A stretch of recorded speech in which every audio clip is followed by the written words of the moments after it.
Welcome to all of you to my YouTube channel. Hi, I am Sajal Samanto. This is the part 7 video lesson for beginners. দেখো, তোমরা অনেক সময় কোনো একজনের সাথে কথা বলার সময় কখনো এগ্রি করো, কখনো আবার ডিসএগ্রি করো।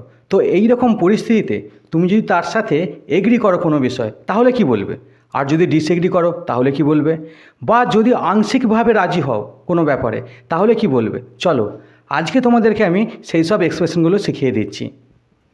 মনে করো যে তোমার এক বন্ধু তোমাকে বলল যে স্কুলে আবার পাস ফেল সিস্টেম চালু করা উচিত, আর তুমি তার সাথে একদম এগ্রি করো, অর্থাৎ তোমারও মতামত একই। তো এই রকম পরিস্থিতিতে তুমি এই ধরনের বাক্যগুলিকে ব্যবহার করবে। এগ্রি করলে এই ধরনের এক্সপ্রেশনগুলো দেওয়া যাবে। I agree with you 100%। আমি তোমার সাথে একদম 100% এগ্রি করি।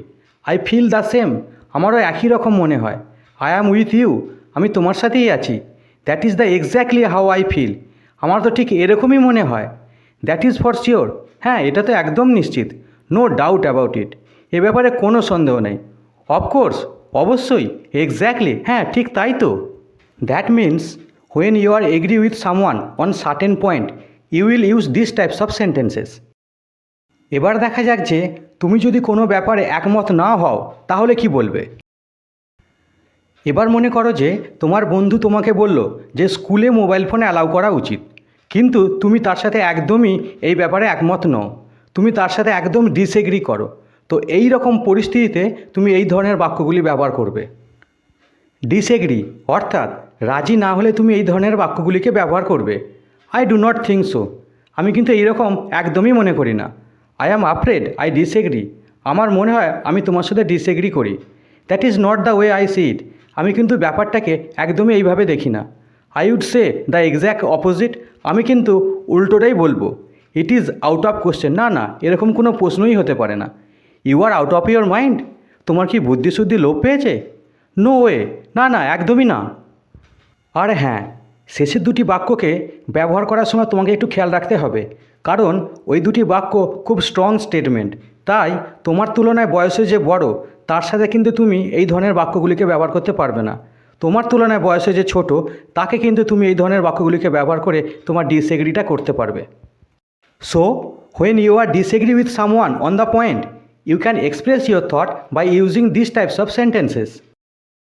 চলো, এবার দেখা যাক যে তুমি যদি কোনো ব্যাপারে আংশিকভাবে রাজি থাকো তাহলে কি বলবে। এই ব্যাপারটা কিন্তু ভালো করে বোঝার চেষ্টা করবে।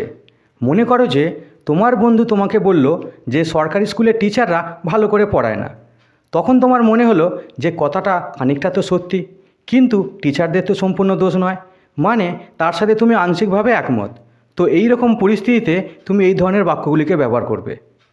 আর হ্যাঁ, আমি তোমাদেরকে বোঝানোর সুবিধার্থে সেন্টেন্সগুলোকে কমপ্লিট করে দিয়েছি। বাক্যের যে আন্ডারলাইন অংশগুলি আছে তোমাদেরকেও তোমাদের কথা অনুযায়ী পূরণ করে তারপর বলতে হবে।